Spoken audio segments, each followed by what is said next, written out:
virtual forum this evening. I want to start by apologizing for the confusion and the inability to get into the last session. We originally were looking at having a two-way conversation, and we had an overwhelming amount of people that wanted to participate. We did regroup, and we are doing a live event now. So anybody who wants to get in and watch this can get in.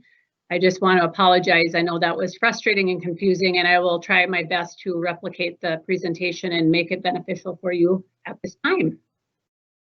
My name is Beth Sleddy. I'm the superintendent for West Fargo Schools. This is my second year on the role, but my 27th year in the district. And I want to begin by thanking all of the community and the families of West Fargo Public Schools that make our district really the district of choice and making it such a great place. So I'm excited to be here today and to share with you what I can for today about what's going on with the district. First, the agenda. So I would like to begin by telling you what today is not. I am not going to be sharing a full comprehensive plan for what is going to happen this fall. You recall in my communications that that plan is coming out on July 31st and will be very detailed. In our last session, there were many questions. And in looking through those questions, we are learning that they will be answered in that comprehensive plan on Friday. What I am going to do today is tell you a little bit about the structure for the work and the guidelines and parameters that we are using to make the decisions that we're using, and how we're making these decisions, what processes we're using, and what the next steps are. Our district's mission is preparing today's students for tomorrow's world. And we take that very seriously. And I have 3 students in front of you that I want us all to focus on. These students are the reason we are here today. These students and all of those that are going to come after them and walk the halls of West Fargo schools. When we're making our decisions, we are thinking about how we can prepare them and give them a great experience that is safe and engaging and rememberable. I ask, while we're having these conversations, which are very difficult, the decisions that our district has to make, and all districts across the country, are not easy, and they are very divisive because people have varying opinions on what they think should happen. But through that all, I ask that we remain respectful of the work that's being done, and that we keep remembering who the students are, but we also need to remember that we have staff members that we need to keep safe as well. So while we're making these decisions, we have to look at all aspects of all the folks that will be walking through those halls. And also keep in mind that although there are many sources of information that you can find, our sources of information come from our state. They come from the governor, from the North Dakota Restart Guidance, they come from the CDC, and they come from the North Dakota Department of Health. Each day that we're doing this work, we're learning something new. Some aspect or some decision that we're trying to make, the rules change, or we have to come up with another solution because something is not going to work. Each day that I speak honestly. I try to be very transparent, and sometimes I might say something that ends up not following through in the end, or something has to change and we can't. So the information I'm giving you today, just recall that it's not a final decision. This is where we are today. And I just want to be honest with you, and then to answer questions and get any feedback that we can. The protocols for today's meeting will be, I will run the meeting. I have a couple of people who will be running as chat monitors. So they're reading and monitoring the comments that you are making in the chat, or the questions that you have. And we are going to capture those questions the best we can. They may not get answered in this next hour, but they are going to be answered either through our end plan, or they will be answered before that. And then also we'll have a timekeeper, because we have 1 hour and I like to stay on time, and a note taker.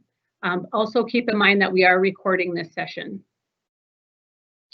As far as additional protocols, I ask, I guess this was for the last meeting, we don't have to worry about the microphones, but just to post those questions in the chat. Try to keep your questions, if you would, based on the subject or the topic that we're talking about, and avoid getting in a conversation in the chat with other people in the chat. It can get very distracting, and we want to stay focused on the work at hand.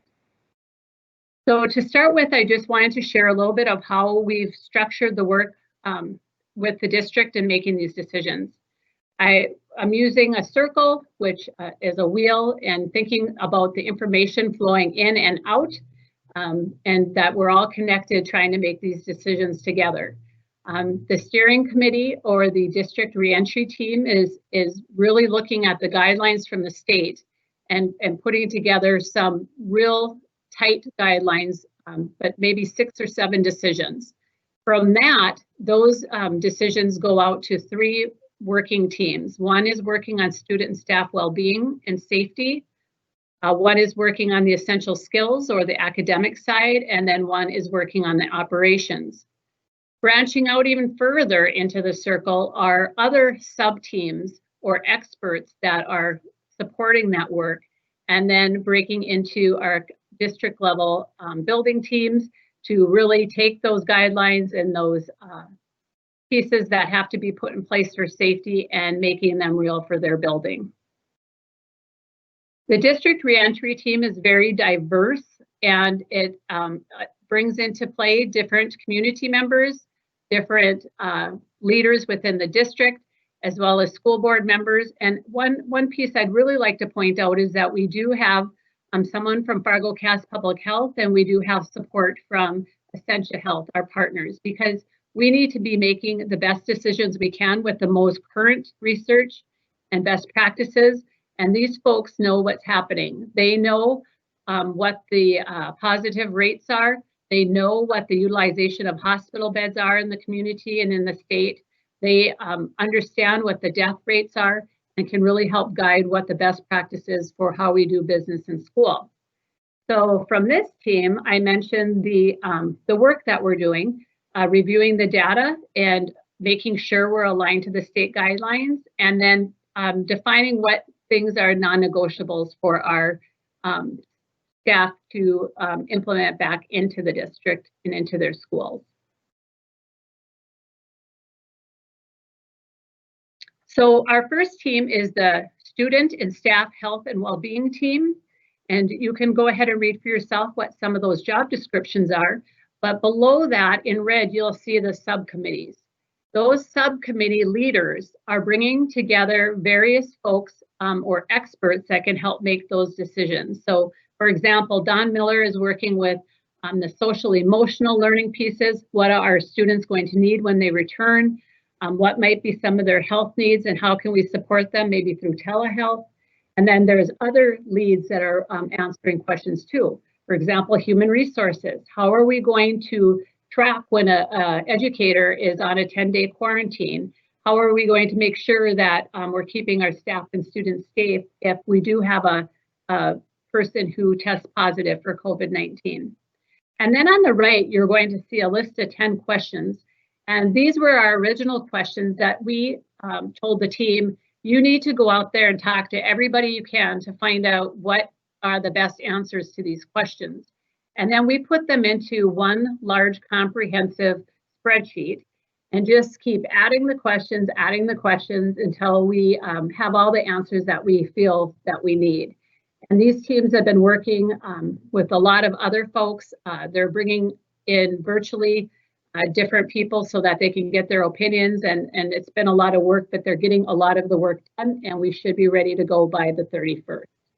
The next team is the essential skills team, and a lot of the work that this team is trying to do is what are the plans for prioritizing essential learning outcomes in the curriculum, and how are we going to ensure that the students that come back, that we can assess them and we can address their needs from having been out last spring and maybe having some gaps in their learning. And then how are we going to address all the other needs for our special education students, for those students with the 504, those who don't speak English. There's so many aspects to the essential skills category. This is the team that's looking at what we're going to do in a hybrid model if we move back full time, if we have to move into the distance learning model. So they have a lot of work to do as well. And the third team is the operations. And you can see that this team is looking at how are we going to transport students safely? What is the lunchroom going to look like? Are we going to have to package food individually? What financial implications are there for buying different PPE and for all of the different pieces that have to come into play with the COVID-19? So there's a lot of work happening with this team as well. So the steering committee gave the three leads their job. Those three leads brought in those subcommittees, and then they just got to work. Fabulous groups of people and lots of people participating in that work. Once all of those guidelines have been really worked through, then we have our building level reentry teams that at the building level need to determine, okay, the guidelines are 6 feet. What does that look like in the lunchroom? Do we need to have 2 entrances for students so that we can space them out when they enter the school in the morning?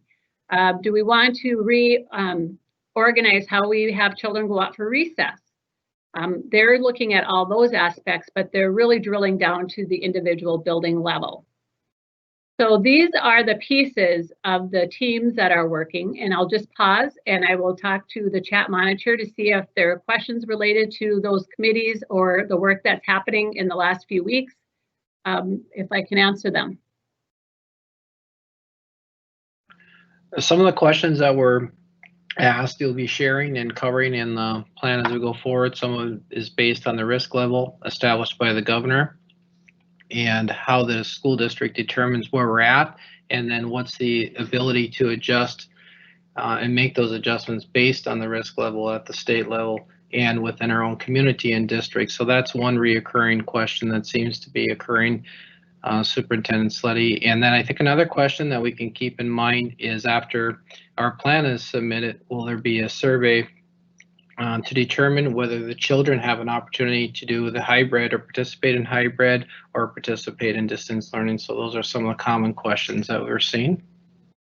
So those questions will be answered in the remaining of this presentation. So I'll just keep going and then I'll come back to the questions in about 3-4 slides.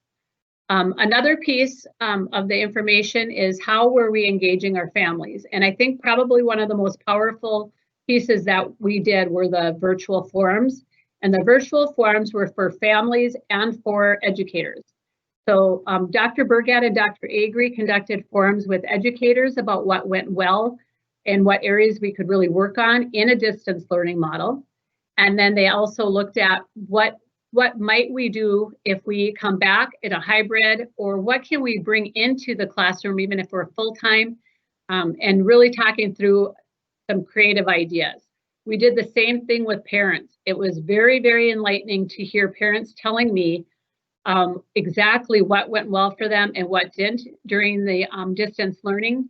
And we took all of that information and we compiled it into files and organized it so that those committees I just spoke of could use that information when making the decisions that we were going to be making.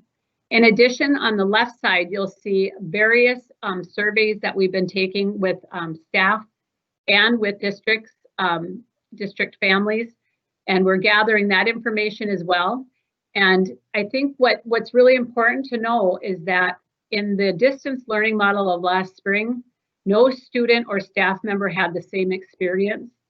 And in the surveys, we did not have a lot of, I guess I'll rephrase that, there were a lot of different opinions. We have some family and some educators that feel that we need to come back full-time no matter what. And we have others that feel that we should not no matter what. And then everything in between. So, we ask that as we're working through all of this, we're trying to make decisions based on what's best for students while also taking into consideration the feelings of our families and our educators. So what did we learn? There were some different surveys that happened. The one survey that I'm referring to right now was a survey that the district did with our staff members. There were 1,560 replies. And I would just caution that I was told after the survey was complete that there were some staff that could have had the ability to put in more than one survey. I don't know if that happened or not, but here were the results. 46% felt that we needed to reopen either with protocols or just fully reopen. 31% felt that we should open with a hybrid, and 23% felt that we should open just in a distance learning model, that we should not have students on site. And I just want to remind folks that as adults, we know that children are less likely to contract the disease as seriously. They may be more likely to be asymptomatic, but they still do carry the COVID-19 to adults, and our staff members are adults. So there are 285 of our staff members that mentioned that they have a medical condition that they would be fearful of returning to the classroom. So all of those pieces are pieces of data that we have to take into consideration, and how can we ensure safety for students and staff and provide for other opportunities for families if they want one. Which brings me into, what did parents say? A disclaimer on this survey is parents could choose more than one. So that is why you don't see an even number, but 96% of our families chose the participate in district plan, either fully or as a hybrid. And they 19.4% said they would like distance learning, and 4.4% would prefer to homeschool. And so what I would say to this is that we know that there are families that are going to want to choose a distance learning model. So to answer Dr. Agree's question from the chat, yes, we will provide an option for families if they choose to distance learn. And we'd ask that those families will make a commitment for a semester. At the elementary, that's a trimester, and at the secondary, that's just a regular semester. We're also going to be working with our educators who have a medical condition or a reason that they should not return to the classroom, so that we can provide them with an opportunity to teach in a distance learning model. So those are pieces that we're working on. Now, this survey, to be clear, was only conducted with that steering committee that I showed you earlier. So this is a much smaller number of participants in this survey. But why I share it is because with that broad base of people with different backgrounds, basing from medical experts to educators to police officer, we had a lot of different types of people in the room. And what they determined was, on the risk level by the state, there is I'm willing to take a high risk, a moderate risk, or a low risk. A high risk for students and staff would be just bringing everybody back in, not social or physical distancing, and just have everybody back. That would be considered at a high risk according to the state at this point in time with the COVID-19. A low risk would be full distance learning, and a moderate risk would be a combination of the two, or a hybrid. And this particular team felt like they were most comfortable with the moderate risk, given some of the research and some of the information that we had learned from the state and from our medical experts. So what else did they determine? Given that information, what is a moderate risk as far as social distancing, physical distancing? 84% of this group felt like we should try to physical distance and as much as possible, especially when if we're in the hallway or in the classrooms, in the hallways, in the lunchrooms, when we're able to. There was a percentage, 12% or 3 people felt like we should just, be physically distancing all the time, and 4% said not a concern. When you go down to the mask question, we separated that out. Should staff wear masks and should students wear masks? And where we were struggling with is, again, I remind everyone of the guidance that we're told to use, and that is the guidance from the state and then the Center for Disease Control. The Center for Disease Control would say that anyone over 2 years old should wear a mask if they're at all possible able to do that. And the reason is because even though children are less likely to become as ill, they are carriers of COVID-19, and they could carry it to their teacher or to their educator that's they're working with. So we had to weigh whether or not we felt all staff should wear masks and all students should wear masks. And you can see the result of that, that we would feel that it would be important for students and staff to wear masks when they're in the school. And again, it's for the safety of all. So I'll stop for a moment. There's more to come on the color coding, and I'll get to those, but do we have any questions on the charts that I just showed? There's a little lag time in the voice, so. I would just say there's probably some clarity needed about the data that you're referencing, Superintendent Slutty, knowing that that was at a different time period of where we are now with North Dakota cases somewhat on the rise. And that the fact that I think you shared that we're using that as perception data of our parents. It's not a data set that we're basing all of our decisions on. It was perception, but would you like to speak to that? I would like to speak to that. So I will address it in the next slides if I could. So this, I'm going to get to the answer to that in the next 3 slides. This particular slide is the guidance that came from the North Dakota Restart guidance. And it requires that our district work with the North Dakota Department of Health, Fargo-Cass Public Health, and make the decision about face-to-face, virtual, or hybrid. So we've done that. We have reached out to North Dakota Department of Health and Fargo-Cass Public Health to talk that through, which is how we got to that hybrid model. And then it's also asking us to collaborate with local healthcare professionals, and we're using Essentia Health as our partner for that work. In addition, getting input from faculty, students, staff, and families. And then the third piece is at CDC. So looking at the state, this is the color coding that they've shared with us. And I think it's important to note that the colors kind of blur when they go from one to another. There's 5 colors as a state, ranging from red, the most significant transmission, to yellow, where it's an exposed risk, but it's controlled. And then we get into green, where it's we're starting to manage it, and we're putting in precautions, but it's, you know, we're still being very, very careful. What I would add is, actually, I think I'm going to go back to that. Within these color codes, I think it's important to know that the state has determined that our state is green, and that the county is also determined that we are currently green. And for that, I have the next slide, and then I can come back to questions. So people will ask me, well, there's a rise in the state, why are we green? The answer is that the metrics that our state is using is determining that we are green. And the only person that can determine that color is the governor, and he consults with the Department of Health. So I don't really have the power to say Cass County or West Fargo or Fargo is yellow or a different color. We go by what they tell us.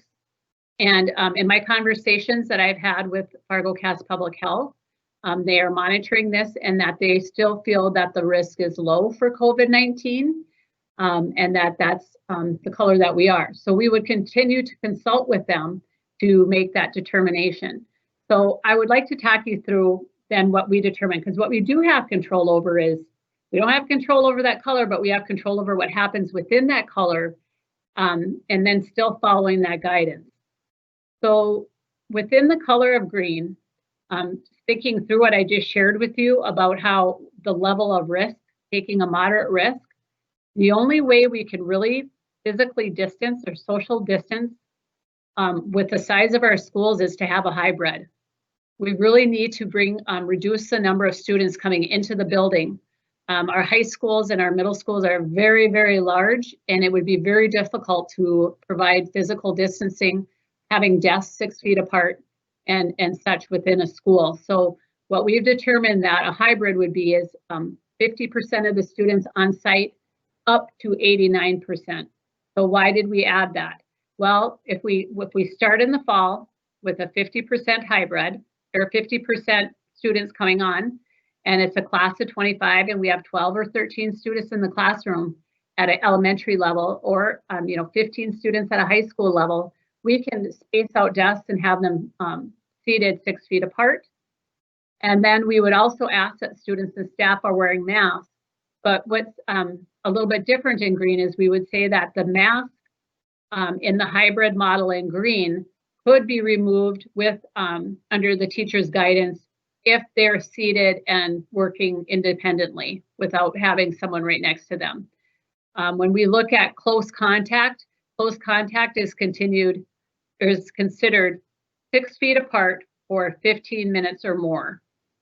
So there would be a little bit of flexibility with the masks in the green, but again, under the guidance of the teacher, knowing that our teachers have, they manage their classrooms and would be making some of those decisions within the classroom if students are seated and 6 feet apart. In this model, distance learning is available to families who choose it, and we would have some staff that would be providing distance learning, and we would have other staff that would be on site working with children, providing regular learning. We may also have staff on site or off site that say their spouse has become sick with COVID-19, and that teacher is then close contact. Now they need to be quarantined. So we could have a teacher teaching from home that's perfectly healthy, but because they're under quarantine, they're providing that learning in a distance model. Moving down, when the virus is getting greater, we have yellow, and yellow would be a 1/4 of the students on site. So say at a middle school or high school, the students would be coming one of those days. And you might think, well, what, one of those days? It is so critical that we have an opportunity to build relationships with our students and to have that connection with them. And so if we could even bring them back one day to have some of those activities, or to do some of the labs and to connect with their teachers, that's what we would want to do. But in that model, we would require at all times, no questions asked, that the mask would be worn. When we move into orange, this is the color that we were in last spring. The model would be that we would be in a distance learning model. There may be cases where we might have very, very small groups of students on site in special circumstances. And then we may have staff on site. Why would we do that? Well, in the model that we had last spring, we said all staff stay home in orange, don't come on site. In this model, as long as the staff member was isolated in their room and wasn't socializing with others, we would allow that because they may need their equipment. They may want to do a lab and film their lesson for their students from their classroom. And so that would be an option. And then when we move into red, we would be in a full-time distance learning model, and all students and staff would be home.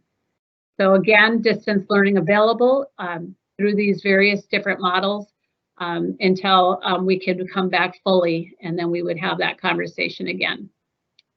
So I'm going to do one more slide, and then how are we going to decide about this? What we are putting in place is that the executive team from the district would be meeting with Fargo-Cass Public Health and Essentia Health. You can see our lead nurse, and really looking at that rolling 14-day data for positive cases, death rates, and then what's happening in our hospitals.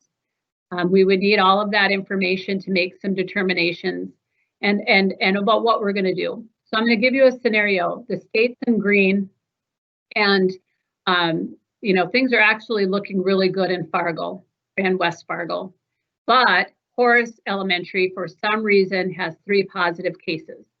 So this team would have to talk about, okay, do we have a larger problem, or is this a situation where we're going to have to close Horace for 10 days or 5 days and leave the rest of the district open?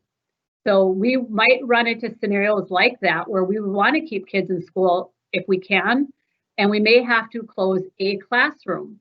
An example might be a teacher comes positive with COVID-19. 12 students were with her the day before, and now she's ill. Those 12 students would be quarantined for the day because of that situation. However, we may not have to close down that school. if that close contact of 15 minutes or longer didn't happen. So there are different scenarios, and this would be the team of experts that we would rely on that would help us make those decisions. Okay, now I will take questions.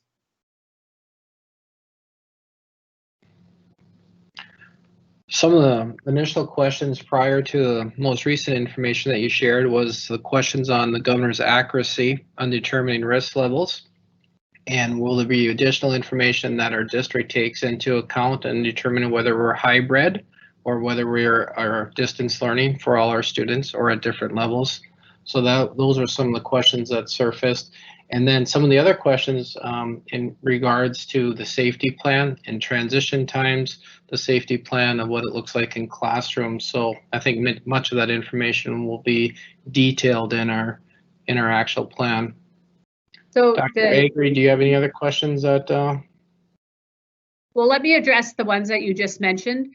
The safety plan does address those. I sat in and listened to Dr. Burgad lead that conversation today about what that safety plan looks like. And I think it's safe to say that all of those answers will be, I think, more clear to you on Friday, but there's just a few pieces that are still being worked out. And what was the first part of that, Dr. Burgad, your first question?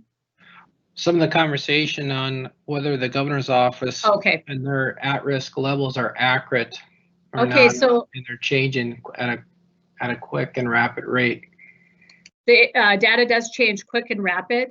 The governor has set his guidelines and works with the North Dakota Department of Health. That, to be clear, is who we work with. That is who we get our information from. That being said, going back to this chart, the green is, if the governor says we're green and the state is in green, it's green. But what we do within that green is a district decision that is approved by the school board. So as we're making these decisions, moving into a hybrid, we're taking into consideration the guidelines. We're listening to Fargo-Cass Public Health, who it has continued to tell us that we're in a lower risk. But in that lower risk, I guess we're not saying we're going to go up to 90%. We want to be a little bit more on that conservative side moving into this. We would rather start with half the students on site and gradually add more students at this point, and continue to help the community get through this. The question whether or not you trust the governor's opinion on that, I can't answer that, and I would have to have you contact the North Dakota Department of Health. Any other questions? There are some questions about how we're allowing time for teachers to adjust and adapt and be prepared for, again, a unique scenario, starting school. And then that is also tied to the question of, will we be starting school on time? Good questions. I would tell you that, yes, we're having that conversation about starting school later than the original start date. The purpose would be to give teachers an opportunity for professional development and planning. And there's a lot that's going to need to go into training and protocols when it comes to safety and how we're going to run our schools to ensure student safety. I don't have a date or a time. I can just tell you that that conversation is happening, and I know that you're waiting for it, and I know you need it right away, and we will get that to you as quickly as we can. There's also several smattering questions about students with IEPs, and I know that our Director of Special Education was not able to join us this evening, but she has done huge amounts of work in thinking about this, and many decisions have been made to support our student plans. They were called CLPs during our shutdown in March, and know that we will address all populations of students to the best of our ability, keeping safety first, and then really looking at SEL and academics. So I'm not addressing those in the chat, but they will be part of our plan. Yeah, as I mentioned when I talked about essential skills, special education, 504s, English language learners, and the like, all of these different groups have a team designated to them, and they have a whole portion of the comprehensive plan. And there are, yes, are a lot of conversations around that. And I would like to address now some of the potential concerns that have been shared with me, and these are not all. These are not all the concerns by any means, because I know there are more, but on a high level, these are things that people have said are keeping them awake at night, and these are the things that our various teams are working on. Childcare is one of them. We know that, you know, to have a hybrid is a really, to be very transparent, I have 2 children. I've thought about what would I have done in that scenario, and you know, auntie and all these different ideas. I understand that. We are having multiple meetings and conversations with the YMCA to find solutions that would help families, so that that distance learning support would be there for those off days, and family can come home at night and not have to start doing homework with children. The children have gotten their work done through that support. So more to come. We're working on that. We're also working on, you know, this whole idea of only 2 days a week on or 3 days on. You know, if we can bring in students on a 3rd day who require closing gap work, intervention, specialized services, to get that for those students. And we were having conversations about how do we make sure that the staff that are providing those services are safe, and the child, because some of those OT, PT, SLP, they get closer, and you know, we want to make sure that they have the protective equipment so that everybody stays healthy. So there's a whole separate conversations and plans around that. We know that there'll be children who have reasons, either medical reasons or sensory reasons, that the mask is not going to be an option for them, or a bit very challenging, and we're going to work with families one-on-one to help figure out those scenarios.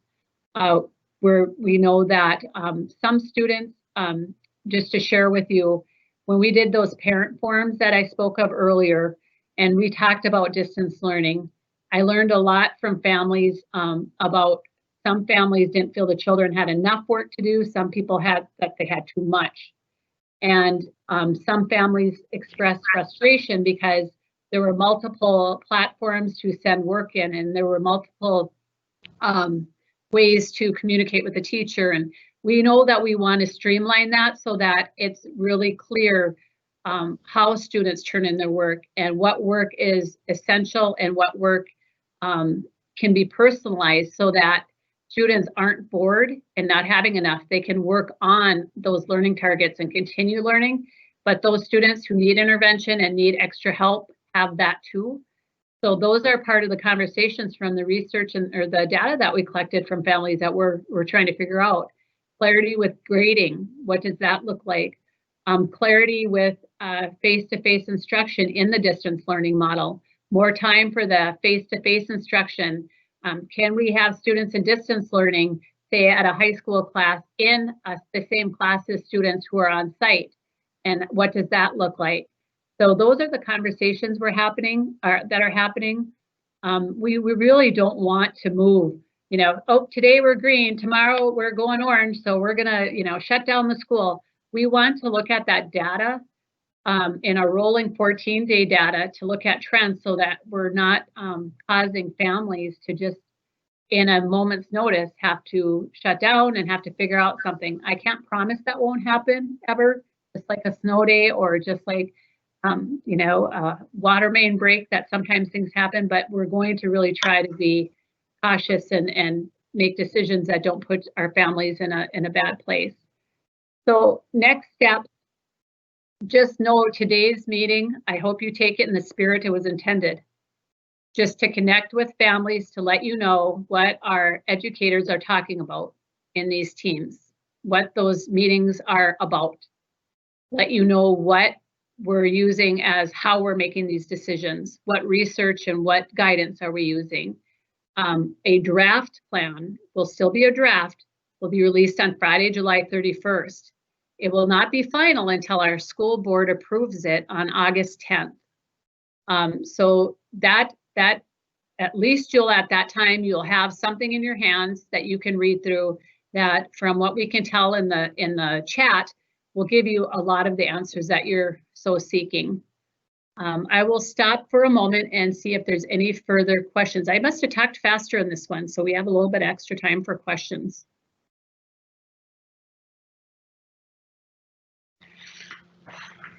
following the string of comments and questions, I think one of the things, and we collected that information also from our previous parent forums, is the importance of the synchronized time for our students.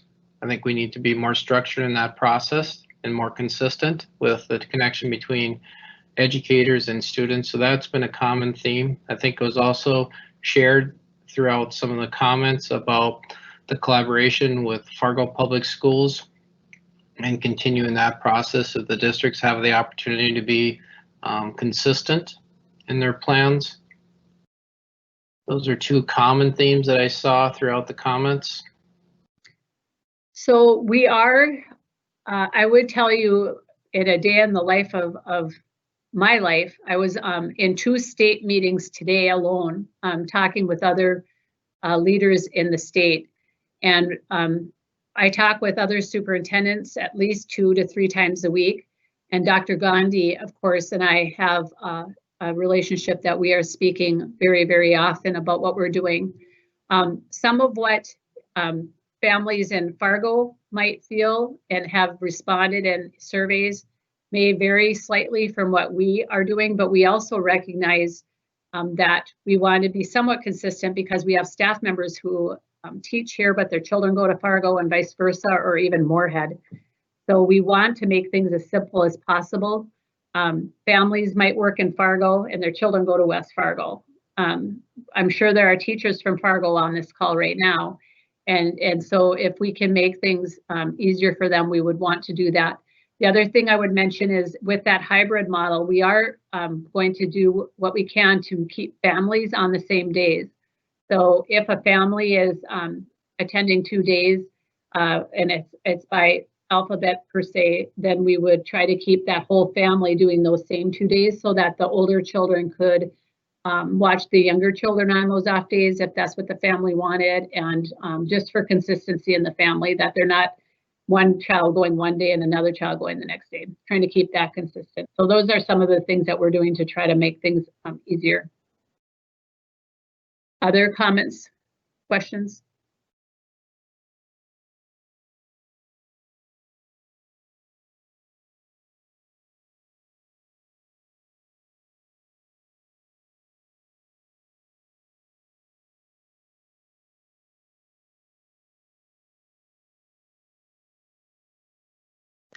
I would reiterate what Dr. Burgett said. There's been some good suggestions in the chat from either what they experienced last spring or what they have experienced as a teacher in another district or having their students in other districts about how we can improve distance learning if that is the format chosen by the family, or if we move to a different risk level and we end up in orange or red.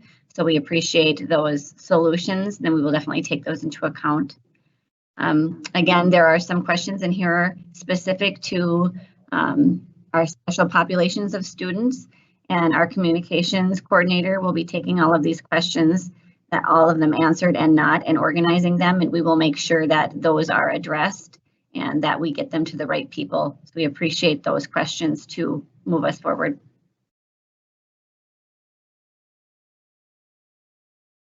Yes, I'm not reading the chat. I'm relying on the chat monitor to kind of go through those. So, Beth, I know that you did share information about how we would consult with experts based on the color coding by the state.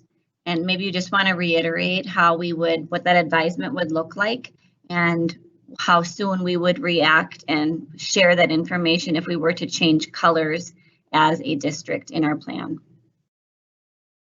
Well, I think it would depend on the severity. If it's a gradual, if we're gradually increasing in the number of cases and the trend is telling us, our medical experts, they see what's happening in the hospitals and in the clinics, they know. And so we can start adjusting and making plans for what we would have to do if that would happen, if we would have to move into another color. And again, we may have to make adjustments by school or by classroom. So that information is really critical. Fargo Cass Public Health, we're working with them on what that looks like for if there is a case in our school and what that chain of events that would happen to ensure that we got the information where it needed to be, and we were able to contact trace and to do quarantines and to get that information out. So those conversations would be pretty clear, I think, for families. Again, I would hope that I could give parents somewhat of a heads up that we would be moving into a more restricted model so that it's not a really fast turnaround, but I can't predict what's going to happen with COVID-19. And then I think to reiterate and emphasize that distance learning full-time is a choice for families and students, for all families and students.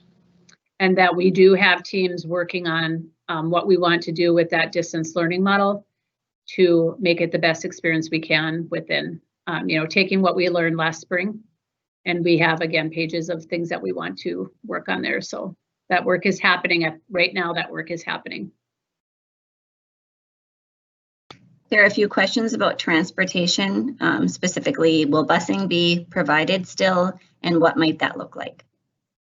Again, the transportation department will have more details, but our challenge is that we don't have enough drivers or buses to really limit down to a 6 feet apart in a bus. We know that if we have some families distance learning, that would reduce some of the numbers. And then if we have some families, half the families coming to school on a day, that would reduce the number. But we would probably be looking at a 50% capacity with masks on. People would be required to wear masks. We're going to try to seat families in pods with their own family members with assigned seating so that we can contact trace. We're going to need to make sure that we know who's on the bus and who's not, who wasn't there in case there would be a case. Families, of course, always have the option to drive their children, and that is challenging, I know. As a parent, getting kids to and from school, but that would be an option as well. But those are the conversations we're having. We want to provide transportation the best we can. And to do that, we'll have to be creative.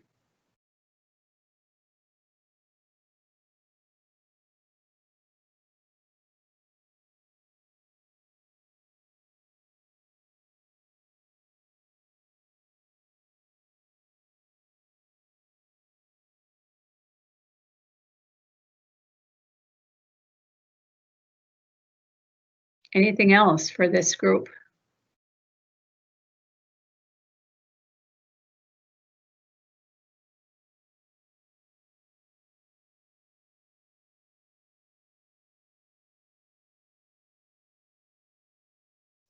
I'll just repeat myself because I know there's been some people coming in and out.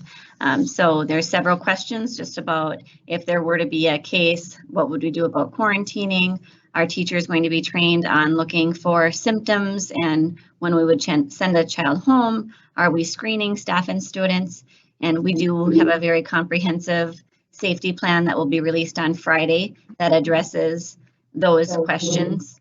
And then I think just again to reiterate, Dr. Burgad, you will have a choice as a family which instructional model you choose for your student, and that will come out in a survey for you to elect that option, and then we will plan accordingly. I would add, if you, we do have a wealth of information on our website under families and COVID-19, and one of the documents, like questions that you just asked, was more coronavirus recommendations for school that just came out from the Department of Health. There's questions on there. There are COVID-19 cases in your community, but there are none in your school. What do you do? Well, the Department of Health does not recommend we close school. They recommend that we follow the CDC guidance. That's what we're going to do. What if there's one case in the school? If there's one case in your school, the Department of Health will notify the facility. If the school is made aware of the COVID-19 case before being contacted, then please report. And then it tells what we do from there. And so there's a lot of information and guidance that we're taking from those sites, and they're updating their work, and then we update our site to link it back to it. And I think it might bring some answers to you, and maybe some maybe a feeling more of peace or some more information to help you with your decisions that you're making for your family.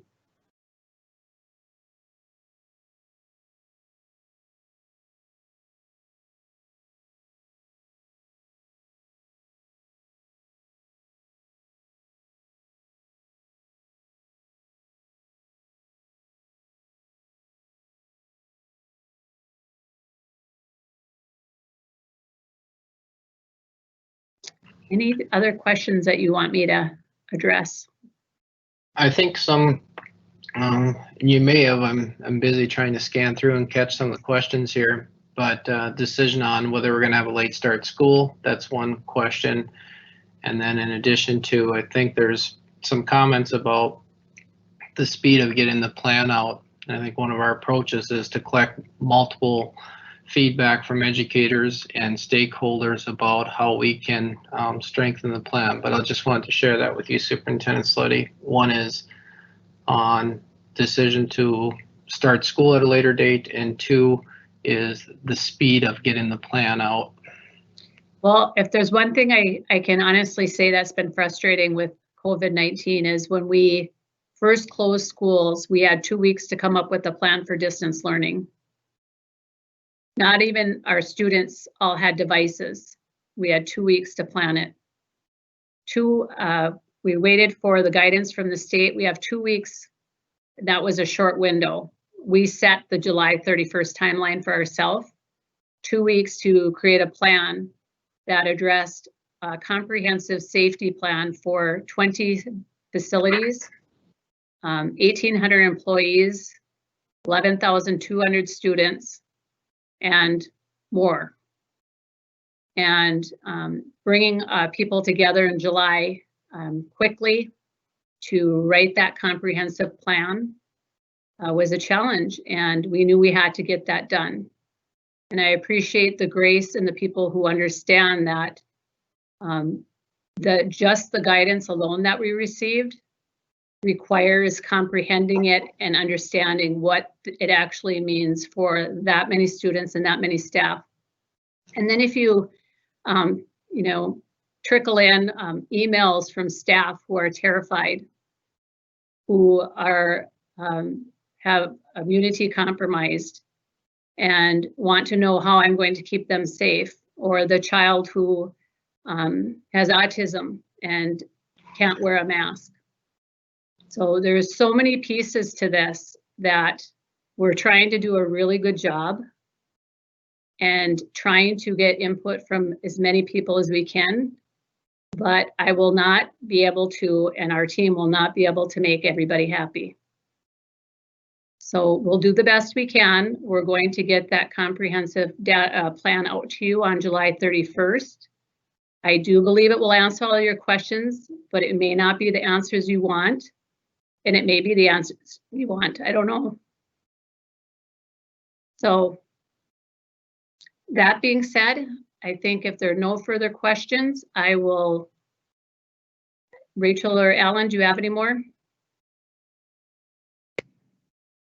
Being an elementary person, I'm just going to put this one out, and I'm not sure if we're able to answer it, but there's getting a lot of conversation in the chat. Parents are just saying that they know that they'll be given a choice, but in order to make an educated choice, I think they're asking specifically about, well, the students' schedule that they thought they were taking for coursework, will all those options still be made available, or are we having to limit the classes? Because that will make a big difference for parents to make a decision. So that sounds more secondary. Yes, that's why I can't answer it. And maybe Dr. Burgad, you can answer it. I can tell you though, we're having conversations about when we're singing or playing an instrument, we're putting those particles into the air. How are we going to handle that? There's a lot of those specialized classes that we are working those out, but go ahead, Dr. Burgad. Right, so that's a great question, and I followed a few of those, and one of the things that's it's very complicated to determine which students would be returning and which students are unable to return through a potential hybrid model, or if we go distance learning the full time, in addition to connecting the teachers that are unable to return with underlying health conditions. So our principals, we've met the last week on a consistent basis, along with probably over 200 teachers at the middle level in high school. Now, once we get additional set of information of which students elect to return and which ones do not, in addition to which teachers are able to return and which teachers are not able to return, we can build that schedule and make that determination of what classes would be available. It's our intent to offer every class that we have in our program of studies, but logistically, we have 300 classes. And when you have 300 classes, to be able to offer that in a different model, whether it's distance learning, whether it's hybrid, that program of studies was built for traditional, everyday students come to school. So we ask that the students and the families and the parents understand that, but it is our intent to do the best we can and offer the courses that our students desire. But some courses will have to be taught differently. When you look at the music courses, for example, and it's going to have to be safety first in that process.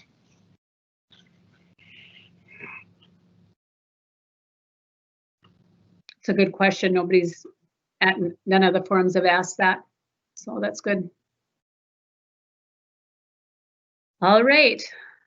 If there's nothing further, I will. I can just stay on until 6:30 if people would like me to, and if something comes up, I can surely answer it. But if people have other things they need to do, then they want to go about their day, that is just fine too. I want to thank everybody for your involvement and your really wanting what's best for your children. I appreciate that, and partnering with me and partnering with the rest of the district team to do the best thing for kids. We all have their best interest at heart, and we want to do what's right by them to get them the education they deserve. So I appreciate your time.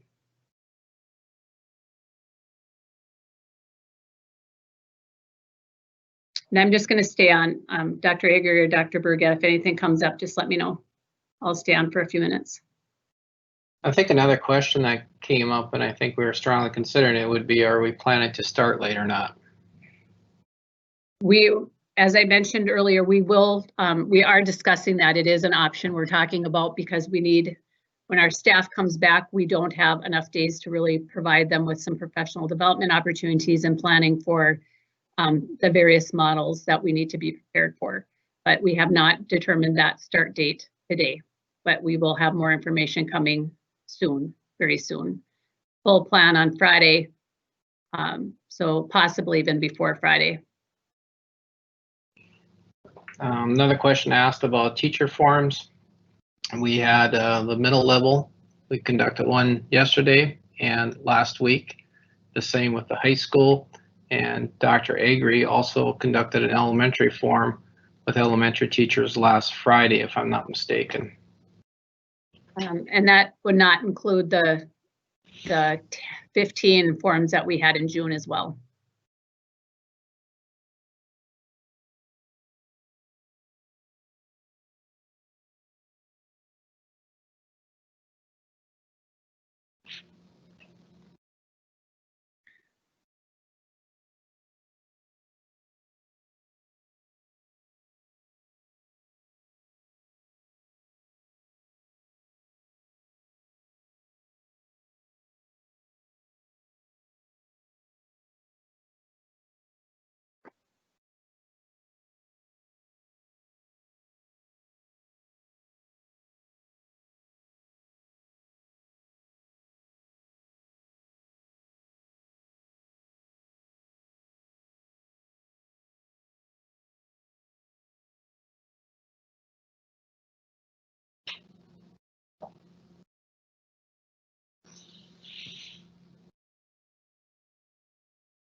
One last question I asked, I see that the teacher, there was one teacher that says I'm a teacher in this district and was not notified about these forms. And what we had was the principals, since they were planning forms also, we had our principals work with the site-based leadership teams to select representation.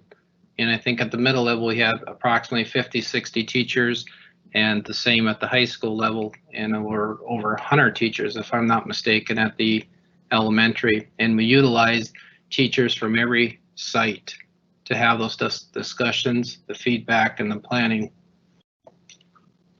Thank you. That is correct. We had leadership teams from the elementaries, and just because there are more elementary staff, we had about 150 teachers participate on Friday. Very good. It is 6:30, so I will sign out and let everyone have their evening, and I want to thank you for your time. Have a good night.